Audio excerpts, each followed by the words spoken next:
Okay, so picture this. You are sitting in a conference room. Okay, setting the scene. Yeah, setting the scene.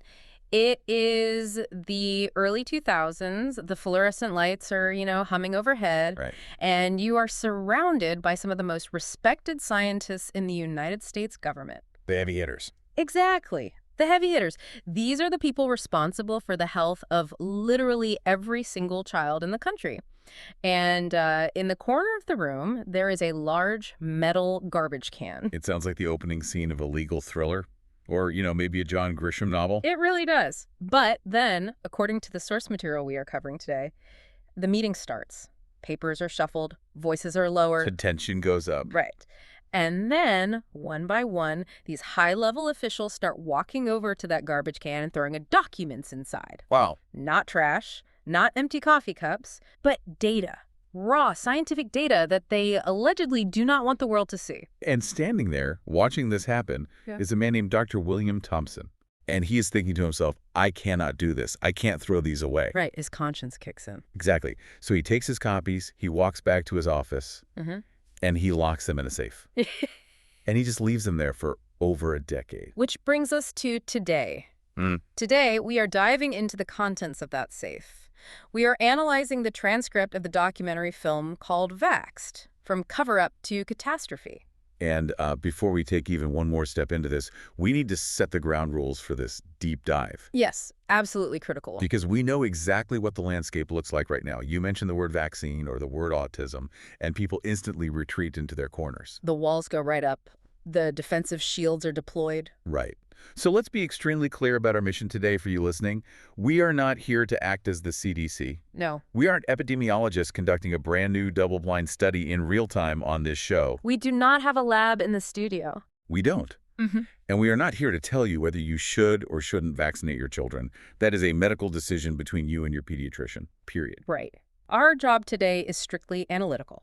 We are taking this specific source material, the transcript of this highly controversial documentary, and we are objectively unpacking the narrative it presents. Just looking at the text. Just the text. We are looking at the allegations of fraud. We are looking at the very specific statistical claims they make. The actual numbers. Right, the numbers. We are asking, what is the argument being made here? Who is this Dr. Thompson guy? And why does this specific story matter so much to the people involved? Because look, if the allegations in this transcript are true, even if they are just partially true, it reframes the entire history of the autism epidemic. It completely shifts the paradigm. It moves the conversation from, an unfortunate medical mystery to an intentional, coordinated cover-up. So grab your coffee, settle in, and let's open the file. We have got a massive amount of ground to cover. A lot of details. Yeah. We are going to talk about the confession itself, the specific statistical anomaly they call the race effect, the physical destruction of evidence, this sort of rehabilitation of Dr. Andrew Wakefield, and the really heartbreaking stories of the families that are documented in this film. So let's start with the man right at the center of the storm, the whistleblower himself. Dr. William Thompson. Now, usually when you hear the word whistleblower, you might think of, I don't know, a disgruntled ex-employee. Right, someone who got fired and has an axe to grind. Yeah, or someone on the fringe throwing stones at the building from the outside. But is that who this guy is? Not at all. And I think that is what makes the source material so incredibly compelling and, frankly, disturbing. Dr. Thompson wasn't an outsider. He was deep inside the building. He had a badge. He had clearance. He was a senior scientist at the Centers for Disease Control and Prevention. He had been there since 1998.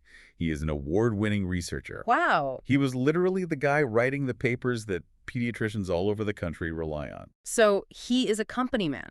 He is part of the absolute establishment. He is the establishment. And the story in the documentary begins with a very unlikely relationship between Thompson and a man named Dr. Brian Hooker. Now, Hooker is a bioengineer, right? Yes, a bioengineer. But more importantly for this narrative, he is a dad. He is the father of an autistic son. And like a lot of parents in this specific community, he was relentless. Just constantly pushing for answers. Constantly. He was contacting the CDC. He was filing Freedom of Information Act requests, FOIA requests. He was publicly critiquing their published studies. He was, to be perfectly blunt, a massive thorn in their side. I can just imagine the eye rolls at the CDC offices when an email from Brian Hooker popped up in the inbox, like, oh no, not this guy again. Precisely. It was becoming a huge administrative headache. So according to the source, the CDC leadership decided they needed someone to handle him. To manage the situation. Exactly. They needed a credible scientist to interface with Hooker, answer his highly technical questions, and essentially keep him occupied, just contain the problem. Right. Give him a liaison. And the short straw went to Dr. William Thompson. Okay, so Thompson is assigned to be the buffer. He is the handler. But something happens over the years of them talking. They are talking on the phone. They are emailing back and forth. Building a rapport. Yeah. And instead of just managing Hooker, Thompson actually starts to empathize with him. It is a classic turning of the asset, to use spy terminology. Oh, that's a good way to put it. But it wasn't Hooker using some psychological trick to turn Thompson. It was Thompson's own internal conscience. There is this pivotal moment in the transcript, these are audio recordings from 2014, where the dynamic shifts completely. The handler breaks. Thompson isn't defending the agency anymore. He is confessing. There is a quote here in the transcript that honestly stopped me in my tracks when I read it. Thompson says to Hooker on one of these recorded phone calls, "I have great shame now when I meet families with kids with autism because I have been part of the problem." Part of the problem. That is a heavy, heavy admission for a government scientist to make to a parent. It's devastating. And he goes even further. He says, "I was involved in deceiving millions of taxpayers regarding the potential negative side effects of vaccines." He uses the word deceiving. Yes. He explicitly admits to fraud. He isn't saying, well, we made a methodological mistake or our data was incomplete. Yeah. He is saying, we deceived you. And this is exactly where we get into that techno-thriller aspect I mentioned in the intro.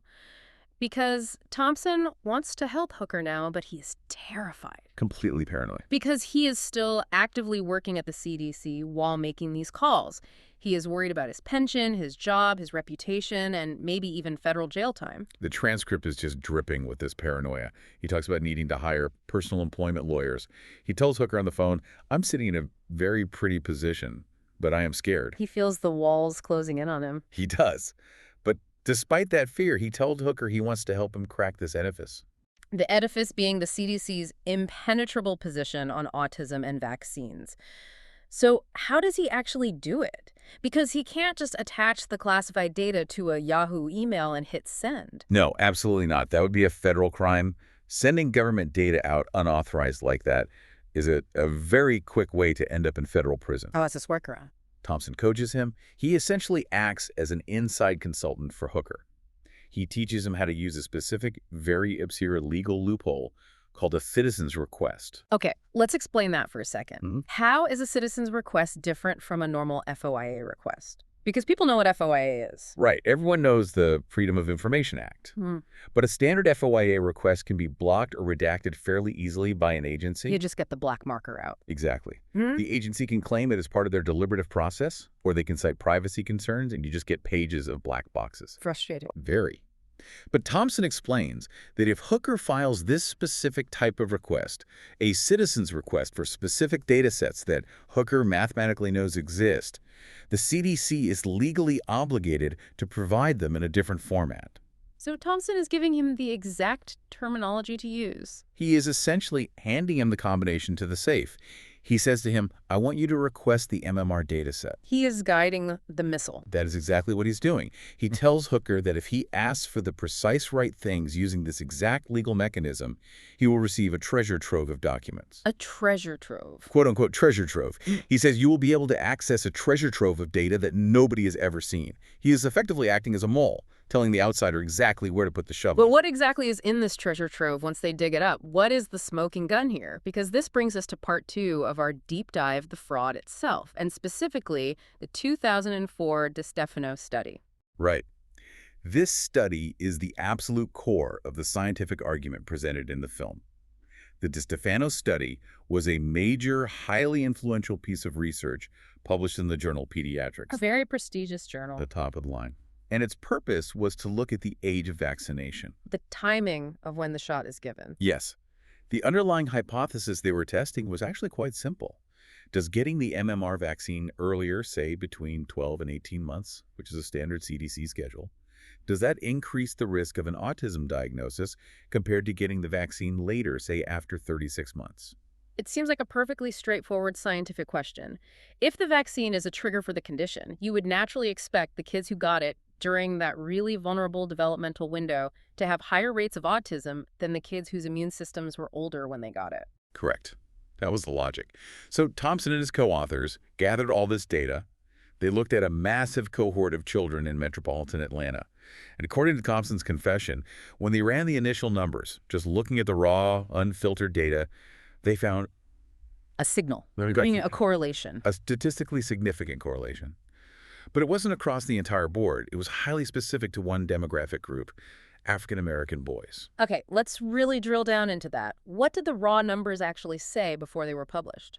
The source alleges that the data showed African-American boys who received the MMR vaccine on time, meaning before 36 months of age, were 2.64 times more likely to receive an autism diagnosis than the boys in that same demographic who waited. 2.64 times. That is essentially a 264% increase in risk. It is significantly more than double the risk. Look, in epidemiology, we talk a lot about relative risk, or RR. Right. An RR of 1.0 means there is absolutely no difference between the two groups. It's flat. A coin toss.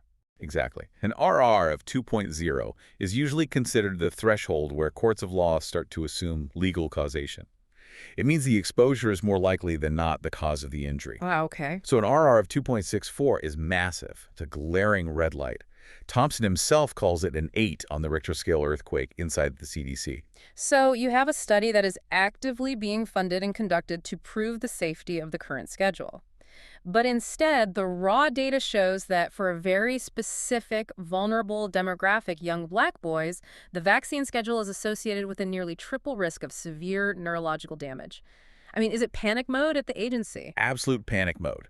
Thompson says the findings literally blew his mind. Think about the real-world implications of that finding. If they publish that number as is, it causes an immediate catastrophic crisis of confidence in the entire childhood vaccination program. The public trust would evaporate overnight. It would be gone. But here is where the alleged fraud actually comes in, because they didn't publish that number. Right. But how do you even hide a number that big? You can't just highlight the rows in the Excel spreadsheet and hit the delete key, right? There's oversight. Well, essentially, yes, they did delete it, but in a much more sophisticated, bureaucratic way.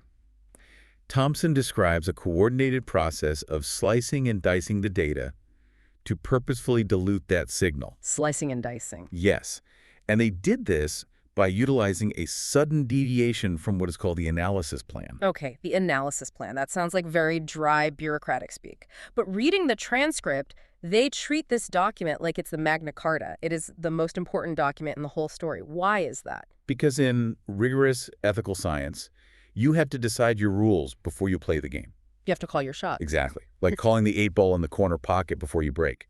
You write a formalized analysis plan that clearly states, we will measure variable X using criteria Y. This strictly prevents you from looking at the results later, not liking them, and then cherry-picking the data to get the result you want. It is the core safeguard of the scientific method against human bias. It stops the researchers from moving the goalposts mid-game. Precisely. And the original approved analysis plan for this specific DiStefano study explicitly stated that they would use school records to identify the race of the children in the study. Which makes total sense because almost every child in the study pool is going to have a school record. Simple enough. It captures the widest possible accurate data set. But Thompson claims that mid-study, they changed that fundamental rule. Without writing a new plan. Right.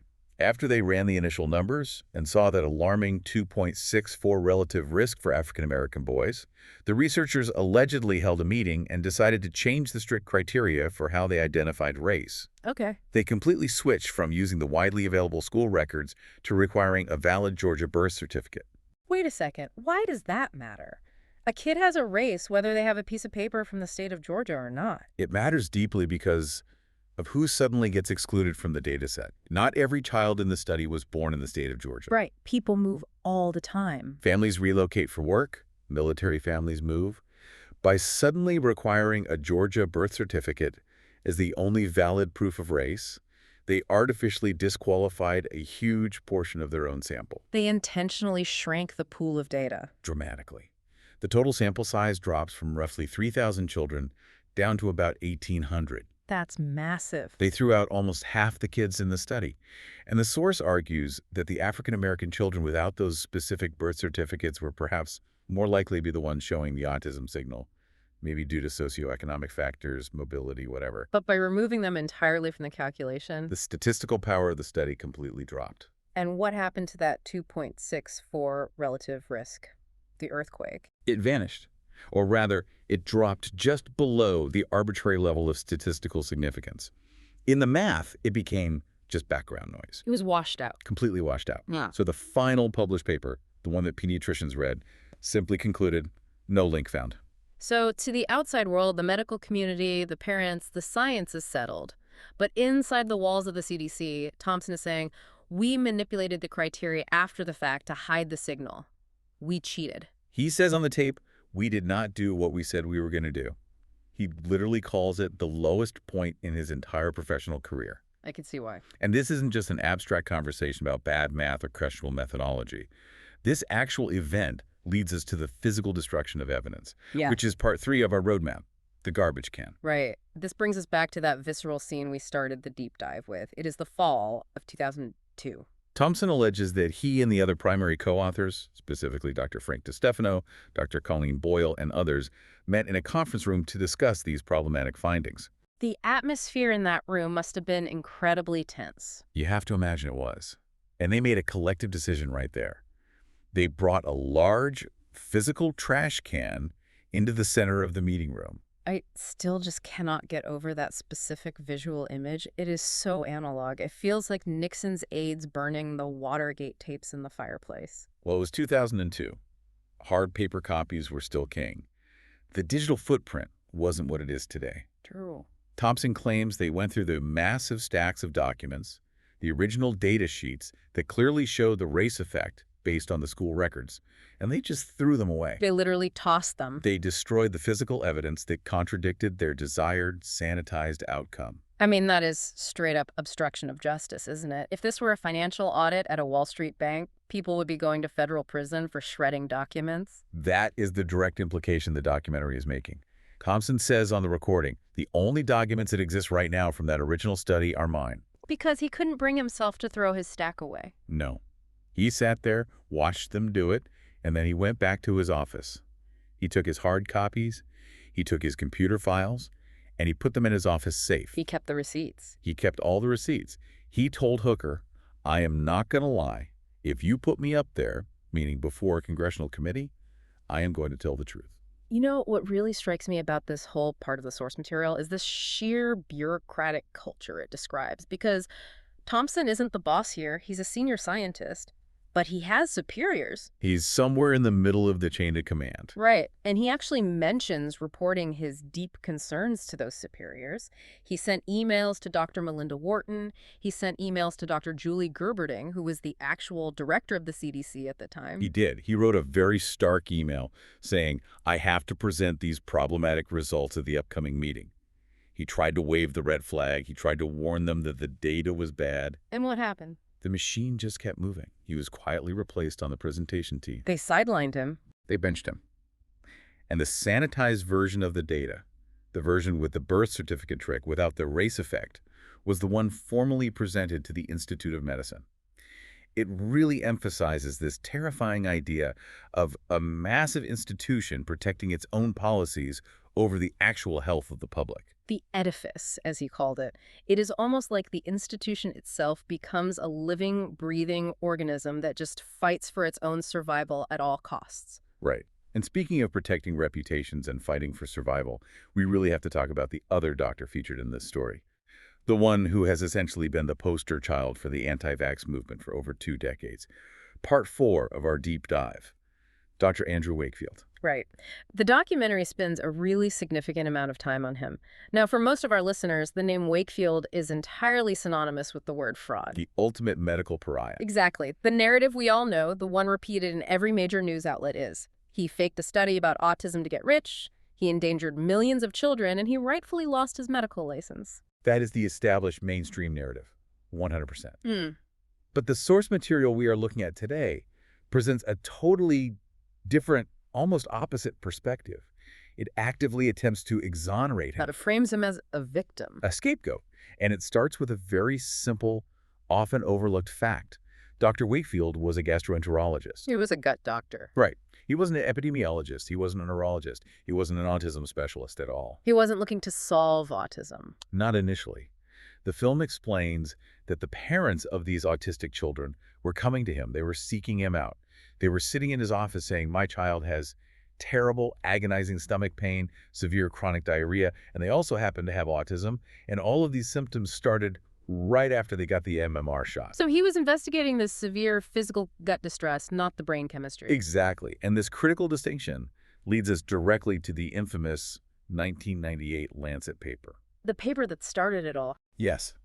The film points out, and look, this is a verifiable matter of a public record, that the paper was simply a case series of only 12 children. Just 12 kids. 12 kids. It reported observing a novel, previously unidentified bowel disease found in the intestinal tracts of these specific children. They called it autistic enterocolitis, right? Yes, autistic enterocolitis. But, and this is the absolute crucial nuance that often gets completely lost in the media shouting matches, the Lancet paper explicitly stated in its own text that it did not prove an association between the MMR vaccine and autism. Wait, it actually said that in the paper. It explicitly said they did not prove a link. It simply noted the parents' chronological observations and concluded by saying, we need more extensive research to see if there's a connection here. So the paper itself wasn't the smoking gun claiming the vaccine causes autism. It was just a big scientific question mark? A hypothesis generator. So why was he completely burned at the stake by the global medical community? According to the argument presented in the documentary, it wasn't the paper. It was the press conference following the paper. Ah, the PR side of things. Yes. During the press conference, a reporter asked Wakefield a very direct, practical question. Based on these preliminary findings, what should parents do right now? And what did he say? His answer was, use single vaccines. Meaning, just separate the shots out, get the measles shot by itself, wait a few months, get the mumps shot, wait again, then get the rubella shot. Right. Break up the cocktail. Okay. His medical theory was that the triple jab injecting 3 live viruses into a toddler all at the exact same time might simply be too much for certain children's immune systems to handle. An immune overload. Yes. So he suggested breaking the schedule up to be safe, just until more comprehensive safety studies could be done on the combined shot. Honestly, that sounds surprisingly reasonable. I mean, it just sounds like basic medical caution. The film strongly argues that this specific recommendation was his fatal error. Not because it was medically unsound, but because it directly threatened the MMR program. How so? Because the kids are still getting vaccinated either way. From a public health logistics standpoint, it's a nightmare.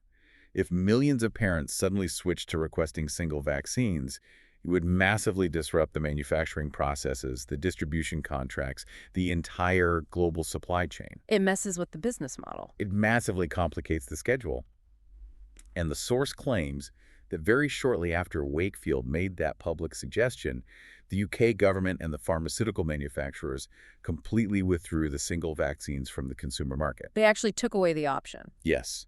The film states that parents were suddenly forced to make a binary choice. Get the triple MMR shot or get absolutely nothing. Wow.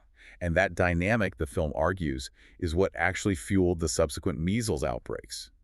Wakefield wasn't out there saying, don't vaccinate your kids. He was saying, vaccinate them differently. But the nuance was lost, and he was branded a dangerous threat to public health. It is a classic shoot the messenger scenario, at least according to the documentary.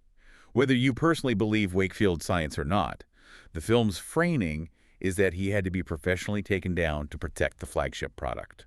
And this whole Wakefield saga connects right back to Dr. Thompson, doesn't it? It does. Because Thompson's hidden data, specifically regarding the age of vaccination, actually supports the underlying idea that timing matters immensely. If giving the shot earlier dramatically increases the risk of neurological damage, then Wakefield's vilified suggestion to wait, to delay, or to separate the shots might have actually saved kids from permanent injury. That is the synthesis the film wants the viewer to make. But wait, there is another major finding buried in Thompson's raw data that we haven't even touched on yet. Right. And honestly, this one scared me even more than the race effect when I was reviewing the transcript. Part 5 of our dive, isolated autism. Yeah, this part is chilling. Because while the race effect got all the initial explosive headlines, the source highlights a secondary, almost completely ignored finding regarding what the CDC calls isolated autism. Let's define that term for the listeners. Yeah, what exactly is isolated autism? Isolated autism refers to a cohort of children who have absolutely no other pre-existing health issues whatsoever. No comorbidities. None. No birth defects, no cerebral palsy, no Down syndrome, no Fragile X. Essentially, these are perfectly healthy, robust, neurotypical children. The kids who are hitting every single one of their developmental milestones right on time. They're walking, they're talking, they're engaging with their parents. Exactly, the picture of health. And Thompson alleges that the hidden, uncut data showed that these healthy children were 7 times more likely to get an autism diagnosis if they were vaccinated on time compared to the healthy kids who waited. 7 times. That is the claim in the transcript. A 7-fold exponential increase in risk. Not a 70% increase, 700%. Yes. And the source heavily emphasizes that this specific data point expands the scope of the crisis dramatically. It blows it wide open. It's no longer just about a specific, potentially vulnerable demographic like the African-American boys.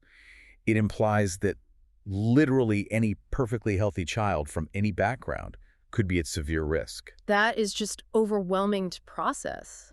And it leads to the obvious question that I think literally every parent asks when they start looking into this. Why haven't they just tested this directly? The ultimate question. Why don't we have a massive, definitive, government-funded study that simply compares a large group of vaccinated kids to a large group of completely unvaccinated kids? The Vaxxed versus Unvaxxed study. It is the absolute holy grail for this entire debate. And the source emphasizes repeatedly that the CDC has never, in its entire history, conducted this specific study. Which just seems crazy to a layperson, right?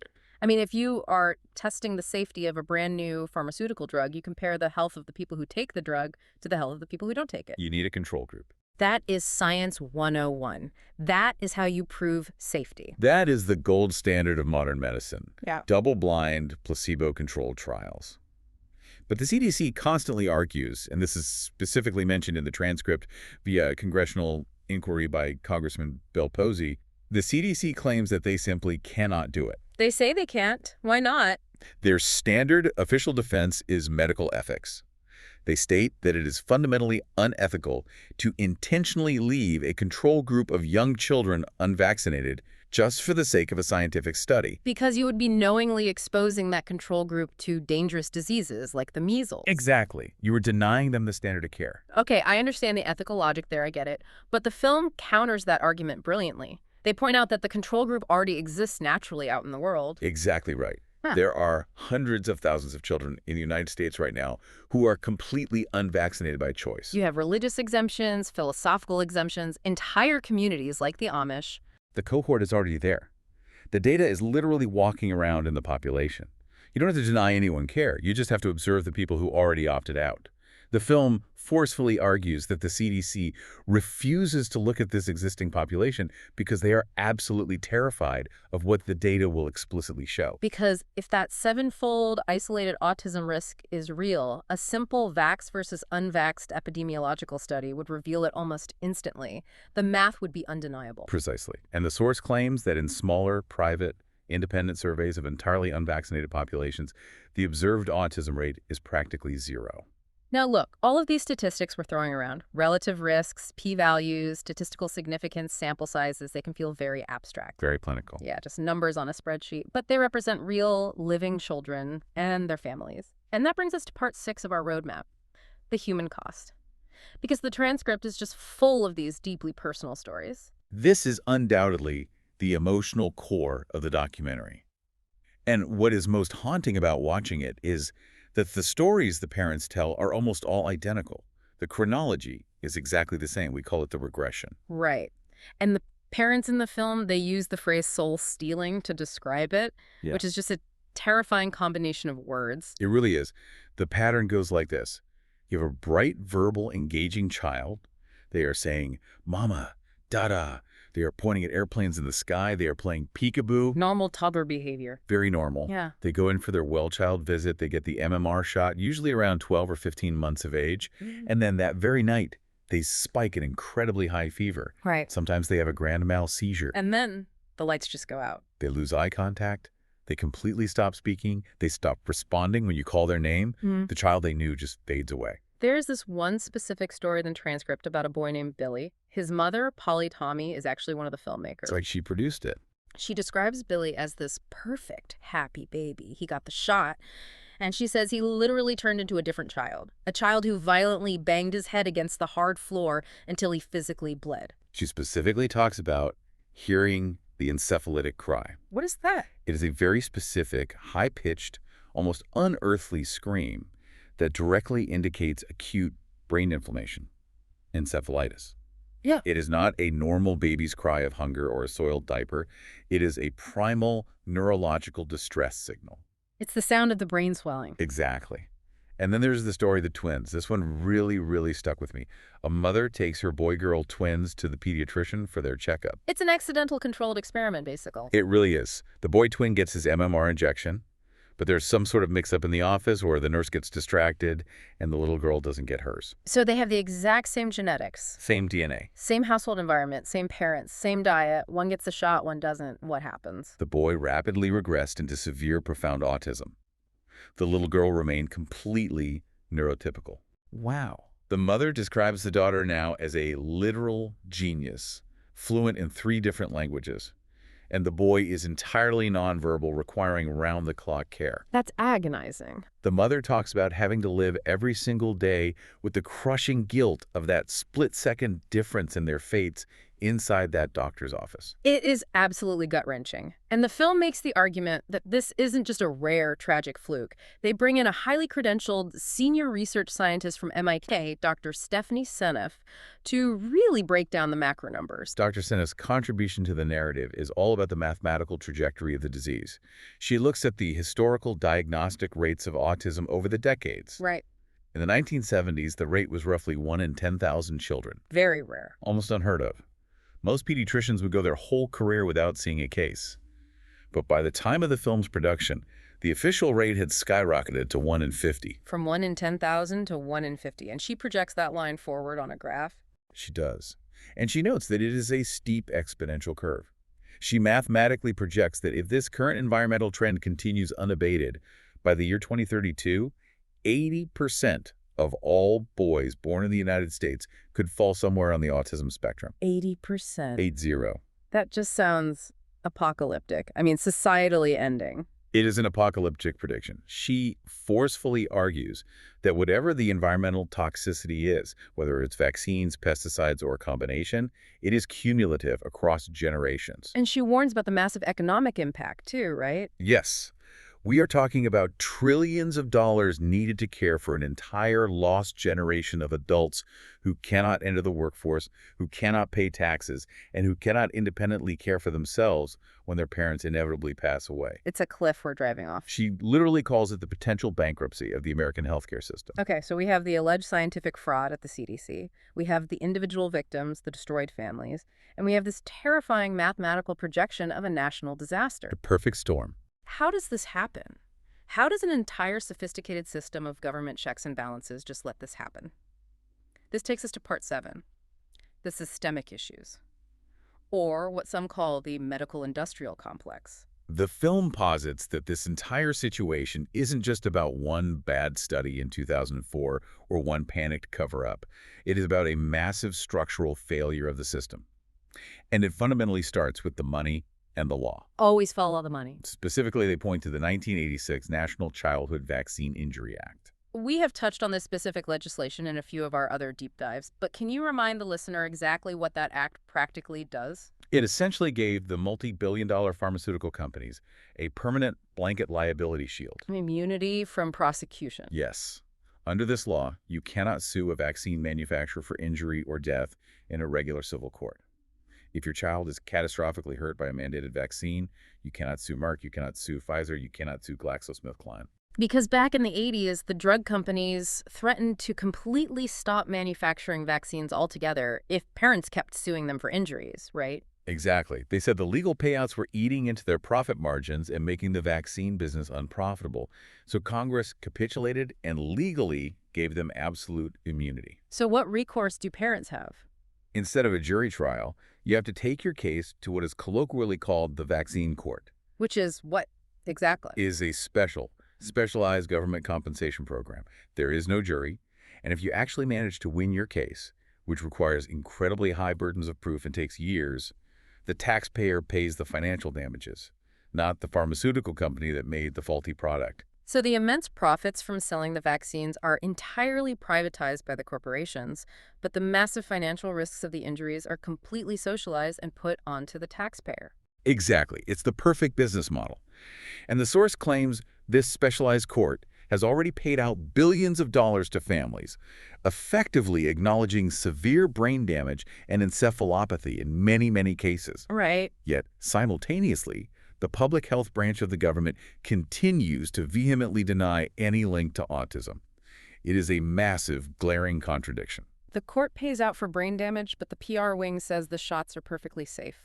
Yes, and that leads directly into the issue of regulatory capture, the revolving door between the government regulators and the private corporations they are supposed to be regulating. The film brings up Dr. Julie Gerberding again here, don't they? They highlight her career path very prominently.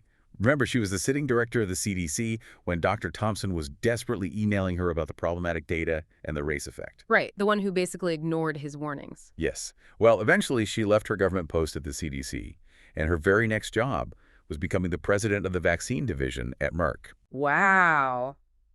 That is quite a lucrative career move. From heavily regulating the vaccine industry and dictating the childhood schedule to literally leading the biggest vaccine manufacturer in the world. The film argues it creates an insurmountable conflict of interest. How could it not? The CDC purchases billions of dollars of vaccines. They aggressively promote them. They are essentially the biggest, most powerful marketing arm for the pharmaceutical product. Right. But by law, they are also the primary agency completely responsible for safety monitoring and pulling bad products off the market. The film argues you simply cannot effectively do both.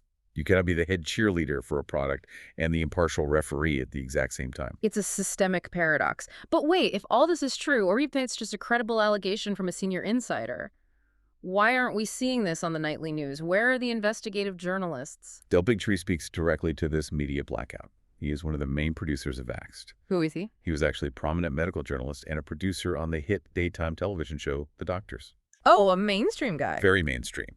When he first saw the Thompson documents, he thought this story, a literal senior CDC whistleblower confessing on tape to scientific fraud regarding childhood vaccines. He thought it would be the biggest, most explosive news story of the entire decade. It has all the elements. He fully expected it to be leading every broadcast on CNN, Fox, ABC, everywhere. But it was crickets. An absolute terrifying blackout. The source strongly implies that because the mainstream corporate media is so completely dependent on pharmaceutical advertising revenue. Oh, right. Think about how many drug ads you see during the evening news block. Ask your doctor about this pill. Ask your doctor about that pill. Up to 70% of the ad revenue for some of these networks comes directly from pharma. The film argues that the networks simply will not touch this story. They absolutely cannot afford to bite the hand that feeds them billions of dollars a year. It's economic censorship. Effectively, yes. So we are left with this indie documentary, a leaked transcript of audio calls, a pile of contested data, and a senior whistleblower who is still just sitting in professional limbo. Which brings us perfectly to the outro of the film, the ultimate call to action. The documentary ends with a very specific, singular legal demand. They want Dr. William Thompson to be officially subpoenaed by the United States Congress. That is the crucial key to unlocking the whole thing. As a current federal employee, Thompson technically cannot speak voluntarily in public about these classified internal documents without seriously risking devastating legal action against himself. They would crush him. They would. But a congressional subpoena legally protects him. If a committee formally forces him to testify under oath, he is compelled by law to speak, and he can finally tell the whole truth without going to federal prison. Because he said it himself on the tapes, right? Yeah. If you put me up there, I am going to tell the truth. The film argues that until he is sitting in that chair, under oath, under the bright lights of a congressional hearing, the CDC can and will just continue to completely ignore this entire situation. You know, as we wrap up this deep dive, there is an incredibly provocative thought that just lingers over the whole source material. What's that? It is not just about the MMR shot anymore. It is about the fundamental concept of trust. Right. It bleeds into everything. If the core allegation here is true, If they actually sat in a room, changed a pre-written analysis plan, and physically destroyed raw data to deliberately hide a danger signal for just one vaccine. What does that say about the rest? Exactly. What does that say about the integrity of the entire massive childhood vaccine schedule? Can we blindly trust the internal safety studies for any of the other dozens of shots our kids get? It casts a very long, very dark shadow.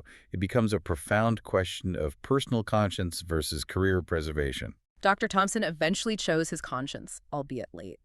He chose to keep those original documents in his office safe for over a decade. He chose to pick up the phone and talk to Brian Hooker. He took the risk. And now, the raw information is out there in the public domain. And ultimately, as with all the controversial source material we analyze, you, the listener, have to decide what to do with that information. The transcript presents a compelling, genuinely terrifying narrative of institutional betrayal. Truly. Whether that narrative actually stand up to rigorous cross-examination in a formal congressional hearing, well, we would need to actually have a hearing to find out. Exactly. And that is exactly where we have to leave it for today. A conflicted whistleblower, a metal trash can full of scientific documents, and a massive national debate that is far, far from over. Thank you all for listening to this deep dive. Stay curious, everyone. And we will catch you on the next one.